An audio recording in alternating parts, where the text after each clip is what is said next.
Just win, baby. All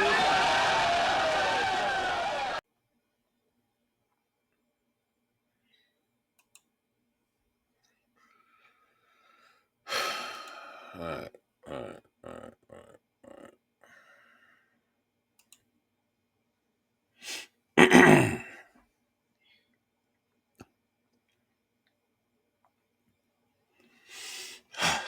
All right, take one. What's going on, everybody? I know who it is, man. It's your boy ROB Raider Rob here, and you tuned in to that channel, Raider Nation Central, where we talk about all things, the things, Raiders. All right. Hey, appreciate you guys checking me out. If you're new to the channel, hit that subscribe button, man. Try and get to 100 subs by the end of the year. I'll be very, very much appreciative if you give me a subscribe. All right. So, my Raider fans, what's going on? Hey, man, as you can see by the title, dysfunction. Right. So let's just unpack the game. I normally always say this, and I'm letting you guys know I ain't gonna keep you here too long. All right. We're gonna talk a little football. And you guys tell me what you think. So, as we know, the Las Vegas Raiders went to Mile High and got their streak snapped against the Denver Broncos of 8 straight games for the past since 2020 that they have beat the Broncos. That was snapped yesterday in Mile High. And I'll be honest, watching the game, if you went to my last video and I talked about my keys to victory, one of the main keys to victory I had was play with a lead. Okay. And I spoke about that pretty brief. I spoke about it briefly though, because I was only trying to put in the mindset of what this team is built off right now and going forward, how they can sustain just hitting rough patches and not being able to finish games out. And playing with a lead allows the defense to kind of do a little better. But still doesn't go without merit saying that the Raiders, it's a lot going on, and I'm trying to unpack a lot here, man. And first, what I want to do is I kind of just want to play a sound bite. And normally I don't usually play sound bites a lot, but I want to play a clip by Maxx Crosby, and just man, I feel bad for I feel bad for Big Dog. Big Dog worked himself back to getting on the field, trying to, win, man. Just trying to get out a win. And when you sacrifice a lot for your body in this game that they play, you have to just pay attention to it, right? So he said something. He was just talking in regards to a lot. People just talking, being in his ear, just trying to say that, how he feels right now in the overall scheme of things of what's going on with the Raiders. All right. So I'm gonna play this clip. It's basically they caught him right after the loss. He was talking about how, certain people were saying he's not happy and what's going on. So I want you guys to listen to this and we'll break it down. All right. Is there anything you can put your finger on, or is it just too much maybe to just put on one thing of what happened today? We got to watch the film first. But I mean, it's complimentary football. In this league, you got to be on the same page for 4 quarters plus, and it's momentum swings. We didn't respond the right way in certain situations. We didn't help the offense out in certain situations, and vice versa. So, we talked about after the game, like it could have been a totally different game, but it is what it is. We lost. We're 2-3, and we gotta bounce back. So. Yeah, we just got to find ways to get better and improve and keep getting better. Focus on the process, and that's what we're going to do. What kind of messages did you put forward to the team, like when things are down? What kind of things were you saying to guys on the sideline to try to get their mind right? Yeah, I mean, just stay the course. It's one play at a time mindset, and defensively, I don't think they even had 300 yards. But there were certain situations where we got to make tackles, get them off the field. We got to step up front and make get them off the field. So it really just comes down to all of us collectively playing better football. And then situationally, we got to be better. Third downs, check downs to the flat, like it can't be a touchdown. You know what I mean? It's simple shit like that we didn't do well enough. And starts with me, starts with leaders, and we just got to find ways to keep getting better. And we're gonna do that every single day. Okay, as you can see here, we're talking about the section of where he's voicing his opinion about the overall game, knowing that about the momentum swings. He was bringing that all full circle for us. One thing that we still have to understand too is that he's still in the moment of the game, right? He's still probably processing everything's going on. Can't believe that they gave up what they gave up. Probably gonna go back, like you said, going back and look at tape, just trying to figure everything out, right? But then everything else gets amped up. He starts paying more. He starts listening to what a reporter says, and then you get this response. You this week with all the Devontae stuff? Nah, it's what it is. You think I'm not used to this shit going on? It is what it is. Been dealing with it my whole career, so it is what it is. Devontae's my boy. I love Devontae, and he's gonna do what he's gonna do. Praying for him, wish him the best. He's not healthy right now. He's got to get healthy. But we're focused on the Raiders. You know what I mean? We're focused on who's here now, and we're focused on winning. So, got to find ways to do that. Actually, you said your mind was made up last Sunday that you were going to play. How tough was it for you to watch that game? I know they won, but how tough was it for you? I mean, it made it a lot easier that we won. I was going crazy at the crib. You know what I mean? And then I got to hear these, clowns that talking online and talking on the Pat McAfee show saying, something's going on, and they're speaking for me, saying I should be on the sideline when I got a high ankle sprain. You know what I mean? And these clowns they're sitting on the couch talking about what I should be doing. But the reality is I'm gaining yardage and trying to get right, so I can get back on the field. Everybody knows my intentions, and they try to speak for me when shit. If you speak to me and you know what's going on, then we could have a conversation. But don't speak on my name. You know what I mean? When you don't know what the hell is going on. I'm there. These guys know I take a bullet for them. Everyone in this locker room. So you got clowns that are online and talking on, they got their one day of the week where they get to go on the Pat McAfee show and talk, talking about what we should do. And you haven't even been a GM. You're a GM for 1 year. So it's embarrassing. You know what I mean? Don't speak for me. I'm going to speak for my guys. And that's all I care about. So I really, I get bothered by that because I take a lot of heat and I could do it. You know what I mean? I've been through that, but don't speak about me when you don't know what's going on and you're speaking for me. You know what I mean? Or speaking about the organization. Oh, something must be going on with Matt. Come on, bro. You know where I want to be. You think I want to be anywhere else? No. I got the shit tatted on my body. I don't want to go anywhere. So at the end of the day, it's just funny. You got a lot of people that have a lot to say when they really don't know what's going on. Okay, so as you can see, that was our boy, Big Dog Maxx, man, just voicing his frustrations about the overall team aspect right now. It's sad to hear him have to go through that. Maxx has been nothing but a golden nugget in just dirt, right? He's really been playing his heart out. One of the top dogs in the league with 10 plus sacks. He's literally doing it, right? He is we thought and that's the thing, Raiders, man, we thought we felt bad when we lost Big Mac. You know what I mean? Khalil Mack, we love Khalil Mack. And when Gruden shipped him off, we all felt some kind of way. So, Maxx to say what he said is like, yo, I got this tatted on me. I'm here for this. This is what I'm about. That's what we want to see. As Raider fans, this loss goes real heavy on Raiders right now. Not because there was a streak, because they knew this game should have been over. I was gonna play the clip by Minshew, but Minshew just pretty much state, and you can go find it. He's literally just talking about, he's the one, and he took full blame for changing the momentum of the swing, and that's why I say there's a lot of dysfunction going on.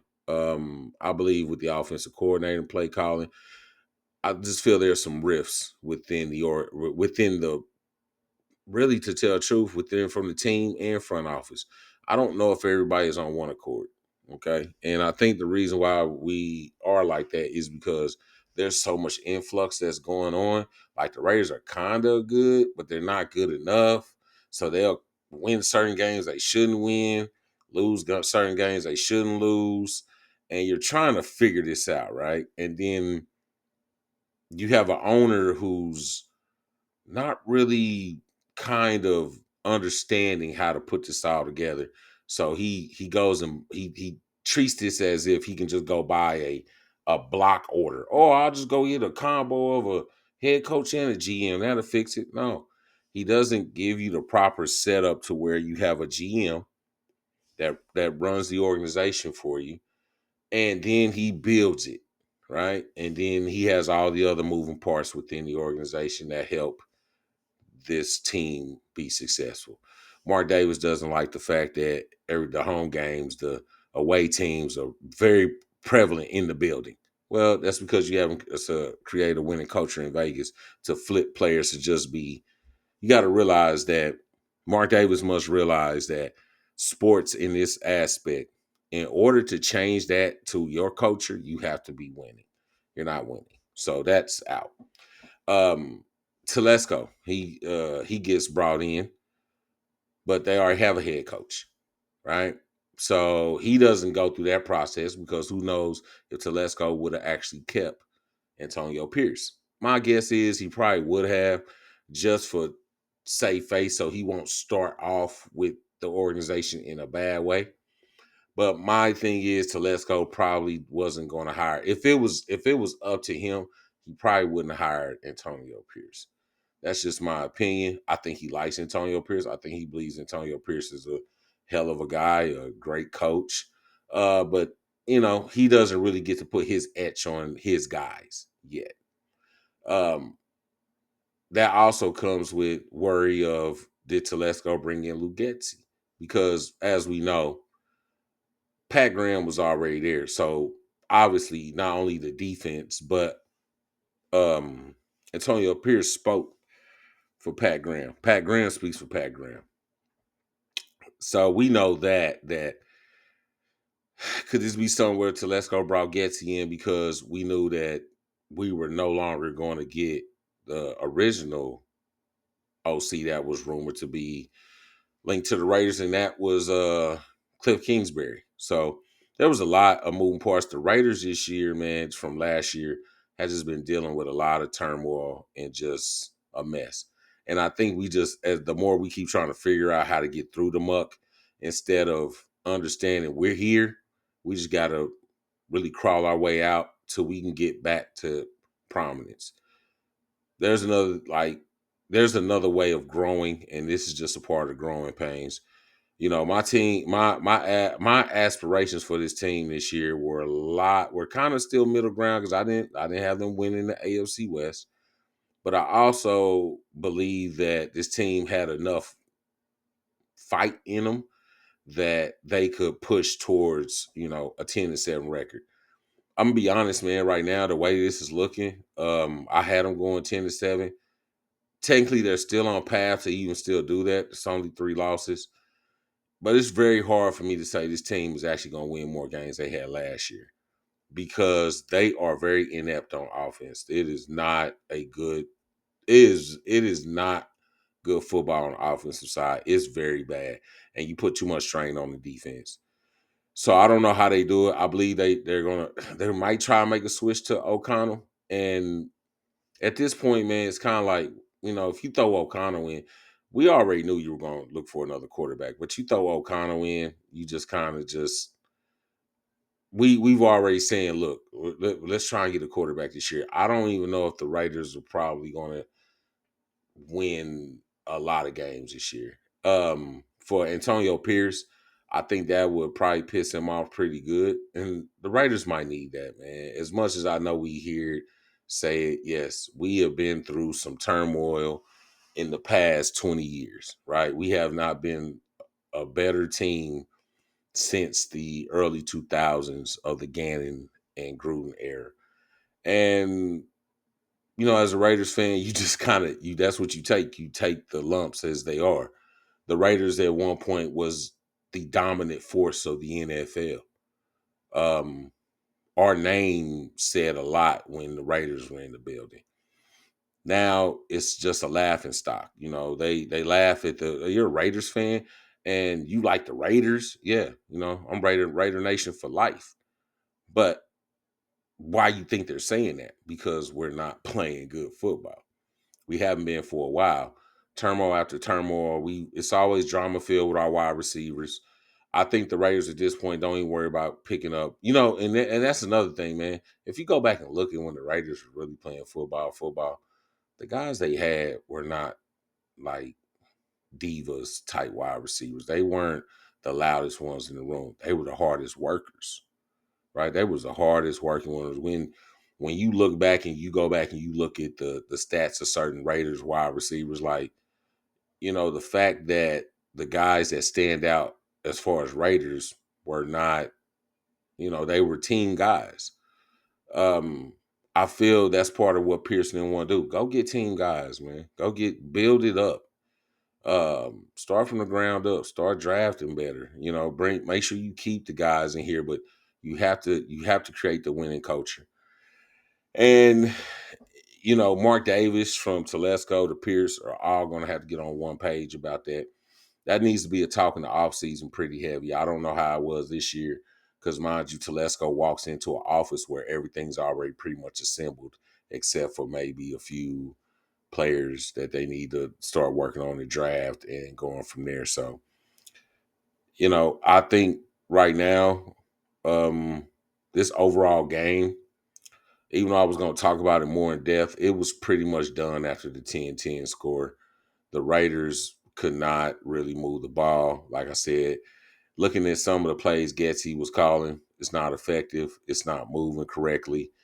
The Raiders, there was nothing for me to even take away from this game outside of the first 10-10 score. Once they tied the game up off the Surtain interception, it was pretty much over. Okay. So when you look at it in its totality, you could say, oh, well, the Raiders could have won that game. You're right. I think the momentum would have still stayed on their side, but they weren't able to right the ship afterwards. I mean, you let Bo Nix kind of just keep working you. And that falls on Pat Graham's part too, but you're still asking players to do a lot, and they're calling plays that maybe you didn't have the right personnel in for it. I mean, and then maybe you did, and our penalties started picking up. It's just we were not playing good complementary football. We were not locked in. Once they started just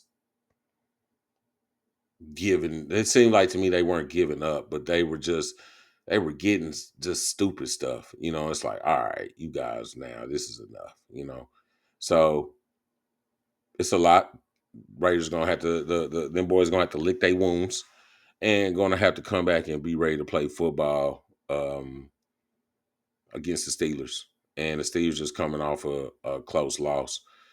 Raiders got to find a way to get this win. I'm be real honest. I don't know if I picked who I picked for this game. I had them going 10-7, but this is where we're at.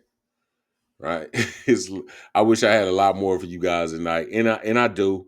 I just, like I said, I didn't want to make the video super long on my rant because it's dysfunction, man. It's dysfunctional on every level, from owner to front office to player personnel. There's leaks at every level, and we have to find a way to start those leaks from at least stopping to the personnel level right now. We got to get our offensive. We got to right that ship. I don't know if Aiden O'Connell's gonna fix it because I don't see Luke Getsy calling too many good games this year. Luke Getsy probably will not be on this roster next year. He'll probably make this year. And he's probably going to, because the best thing he's shown is the fact he can get Brock Bowers the ball. That's probably the best thing. And that's about it. So I think that we as a Raider Nation just get your seatbelt locked in, get settled. It's gonna be a really bumpy ride, Raiders fans. But it's what we Raiders fans for, baby. Through and through. We Raiders for life. So it is what it is. I don't get too high or too low a lot anymore because you kind of had to deal with it. So take what you want with it. You know what I'm saying? This will be something that the Raiders will have to look back on and primarily get better from. Hopefully, start that. Hopefully, we can, start building towards a better winning culture in the years to come. I think the Raiders are going to have to figure that out. They're going to have to make different moves. They're going to have to start really digging deep and building something that's going to last at least for the next 10 to 15 years. Finding the right quarterback, because just because say we need to get a quarterback, you got to make sure you have the right quarterback. Because if you don't, you'll be wasting your time while one of them goes to a different team. A lot of people are talking that the Raiders are going to go after this person, that person. It's not necessarily true. One thing I do agree is that if a guy needs to start year one, he can start year one. But if he can actually sit behind a veteran and learn, I prefer that as well and still win. That's the key. Got to be able to still win. Just can't throw nobody out there because this kid ain't ready, but he actually could probably play better than the guy you got starting. You want to change that up. So yeah, we're gonna definitely be in for a bumpy ride the rest of this season. This was a tough loss. This is probably gonna sting for Pierce for a while. He's probably, even though it's on to the next game, that's gonna piss him off because I bet you he kind of felt like, all right, we're starting off good. The pick happened, and then they just couldn't right the ship, even on defense. So shout out to the Raiders, man. At the end of the day, it's still football. You guys are still trying. That you can't do nothing with that kind of mindset of just like worrying about it. You got to get, like you said, you got to go to the next week. Look at the film, go back, look at where your mistakes are. Try to make sure you can rewrite those mistakes, keep moving, and see where we go from there. All right. So, hey, man, I'm going to get up on out of here. It's that time for me. If you're new to the channel, you know what I'm saying? Hit that subscribe, right? Go ahead, give me a like. I appreciate it. It does help my algorithm. I'm trying to get to 100 subs by the end of the year. So with your help, I know we can get there. All right. I get to 100 subs, man. I'm going to have a giveaway. Once I get to 90 and I know I'm going to start getting closer to that 100, I'm going to start letting you guys in on what the surprise is I got. All right. But I'm always want to definitely do something for you guys. I appreciate you guys for checking out the video. I appreciate you guys putting the thumbs up. I even appreciate the content that you provide for me, right? So once again, thank you guys. It's your boy, man, Raider Rob, Raider Nation Central, and I'm out. See you when I see you.